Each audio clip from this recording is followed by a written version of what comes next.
let's talk about what actions and decisions are in your immediate sphere of influence as somebody who works in the government. I'm a management and programs analyst. I work in the national security community. I spent 3.5 years as a contractor at DHS HQ. If you read the mainstream press, like they all have Signal accounts, text them, leak everything you can. The journalists I've dealt with have been super ethical in ways to shield me, to be the source of the leaks. Groups on the outside being able to show solidarity with federal workers. I think making sure that we're naming what is happening as a coup. Totally agreed. In the shutdown BC conversations that I've been having, and that's not on the federal side, we also are often saying, like, call it a coup. It's a coup. Don't let anyone tell you it's not. President Harry S. Truman famously said, "I thought I was the president, but when it comes to these bureaucrats, I can't do a damn thing." So the bottom line with this is that we all, as ordinary people and as federal workers, have power. If masses of people engage in non-cooperation, no ruler can stay in power. Bureaucracy is a really powerful pillar. And, you know, federal workers have unparalleled familiarity with the bureaucratic process. They know how to speed things up. They know how to slow them down. They have access to critical information about policies that are being considered and implemented. They can participate in internal decision-making. They can provide or deny knowledge and expertise that those at the top of the bureaucratic totem pole need. It ultimately comes down to individual decisions and personal choice.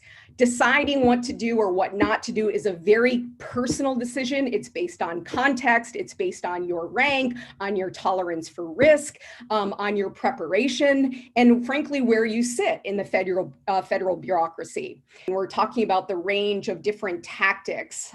We talk about acts of commission and acts of omission. And another act of commission, albeit highly, risky, and there are a number of great downsides, is leaking. So leaking information about pending or actual policies with journalists, with activists, influential people on the outside. So another act of commission is creating parallel structures or self-organizing units. So organizing in the office place, in the workplace.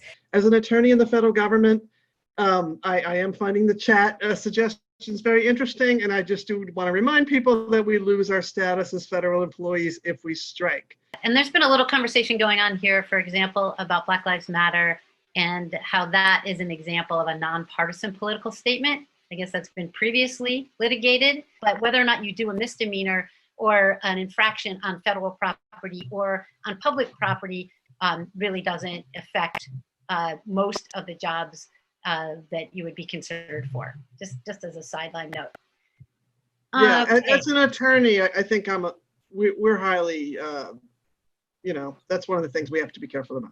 I would just say this is also the importance of being in communication with and in touch with groups, civic groups, grassroots groups that are preparing people for the possibility that red lines may be crossed, that the election goes sideways, so everything from choose democracy to hold the line, to shut down, we count on us. I listed a few of those in the slides earlier, but they're the ones who are really in the vanguard of helping people think about, interpret red lines, and think about different actions that can be taken well beyond kind of street protests and demonstrations, but kind of sustained organizing and action. What does it look like in practical terms to put, to slow the gears down in some ways or another?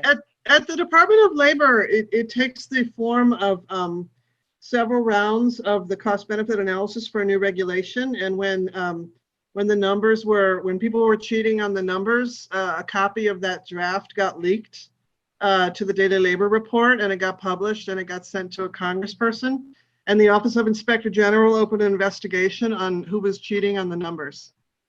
So again, that's sort of a combination of tactics. It's making a really good paper trail. It's making sure that that document got out to someone who could make use of it, and then Congress getting the Office of Inspector General involved. It was really a way to stop that thing just in its tracks, and it worked really well.